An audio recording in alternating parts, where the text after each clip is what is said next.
Partie 2, on reprend. Ah, Saint-Esprit, gloire à Jésus, qui nous donne la puissance de marcher sur toute la puissance de l'ennemi. Le Saint-Esprit nous parle en songe. Et lorsqu'il nous parle en songe, il nous donne le mandat d'agir sur ce qu'il nous a dit, sur ce qu'il nous a montré, afin de détruire les œuvres du diable dans nos vies ou dans les vies des personnes qu'il nous montrera. Soyez des intercesseurs fidèles et zélés pour l'Éternel. Plus vous êtes purs aux yeux de Dieu, plus vous marchez dans la sanctification, dans la consécration, et plus il va vous révéler les choses cachées. Les choses qui sont enfouies dans vos familles, autour de vous, dans votre travail, qui est en train de vous attaquer, qui est en train de vous combattre. Qui a osé, ah merci Saint-Esprit, on va parler, qui a osé contacter un marabout, un sorcier, pour vous nuire? Pourquoi Dieu dit oser? Parce que l'Éternel lui-même dit ne touchez pas à mes oins, faites attention. On ne touche pas un oint de Dieu. On ne touche pas un oint de Dieu. Pourquoi? Lorsque tu fais ça, et admettons que le Seigneur puisse permettre qu'on fasse au moins ça à son enfant, tu es fini. Fini. Parce que si le Seigneur permet qu'on puisse nous toucher, ça veut dire qu'il va décimer des gens. Faites attention. Je sais de quoi je parle. Lorsque Dieu tarde à accomplir son jugement, c'est parce que son jugement va être trop terrible. Donc il attend que le méchant se repente. Le méchant ne veut pas se repentir. Alors Dieu intervient, parce qu'il est le Dieu tout-puissant, vivant et vrai. Le Dieu créateur, le maître de l'univers qui protège ses oints, qui protège son peuple. On ne peut pas faire du mal à un enfant de Dieu et s'en sortir indemne. C'est impossible. Je le répète, c'est impossible.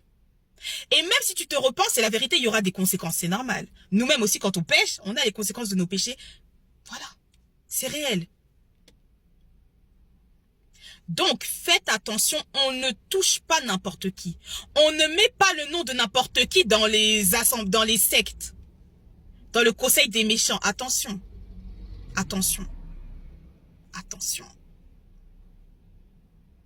Donc vraiment, je prie que Dieu puisse placer des serviteurs zélés et authentiques autour de vous, qui pourront vous dire, là je vois en esprit un projet diabolique contre ta famille, contre tes enfants.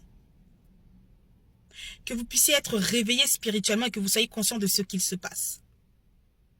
Que vous ayez à cœur de prier pour les enfants qui sont tellement attaqués, tellement oppressés. Oui, des enfants, imaginez. Mais quand Dieu vous parle, vous avez l'autorité de pouvoir retirer cela. Ayez de la compassion. Aspirez aux dons les meilleurs, le prophétique, afin que vous puissiez être avertis spirituellement. Soyez authentiques, soyez vrais. Si vous avez des péchés qui s'attachent à vous, vous n'arrivez pas à en sortir. Déposez tout au pied de la croix. Mais vous devez prendre la décision d'arrêter. Tout passe par une décision ferme. Seigneur, aide-moi, je ne veux pas tomber. Aide-moi.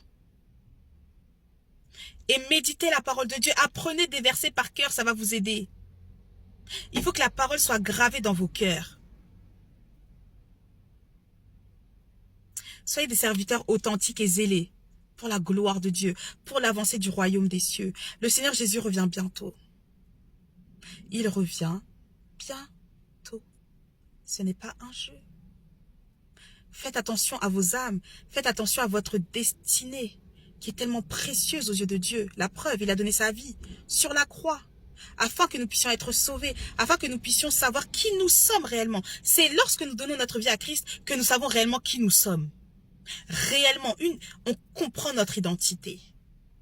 Et on comprend qu'on n'est pas n'importe qui. C'est en Christ, par l'action du Saint-Esprit, que nous sommes capables de nous aimer, de nous trouver beaux, belles, de nous accepter tels que nous sommes. Ça, c'est en Christ seulement. Vous savez, même les personnes dont on parle et qu'on dit « Waouh, elle est tellement belle », complexées. À l'intérieur, brisées. Mais quand on est en Christ, wouh, Quand on est rempli de l'esprit, ah non, c'est plus comme avant. On n'est plus affecté comme avant. Quand le diable utilisait des gens pour nous parler, pour nous envoyer des flèches. On retire ça. On retire le venin qu'il a mis dans notre cœur et puis c'est bon, on avance. C'est ça l'autorité que Dieu nous donne. La Bible dit qu'un peuple sans révélation est un peuple sans frein. Il ne sait pas où aller. Mais avec l'Esprit de Dieu, alléluia, nous savons qui nous sommes. Je vais partager quelque chose que Dieu m'avait dit pour m'expliquer la Trinité. Il m'expliquait en fait que le Père, c'est le trésor. Il m'a dit, moi Jésus, je suis la carte et le Saint-Esprit, c'est la boussole. Ok? La boussole nous permet de trouver la carte et la carte nous permet de trouver le trésor. Donc voilà, je vais m'arrêter là. Que Dieu vous bénisse, que Dieu vous garde, que Dieu vous protège, que sa main demeure toujours sur vous. Qu'il puisse vous avertir en avance de ce qui est en train de se passer. Que vous ne soyez jamais surpris, jamais confus dans le nom de Jésus-Christ. Soyez patient avec Dieu.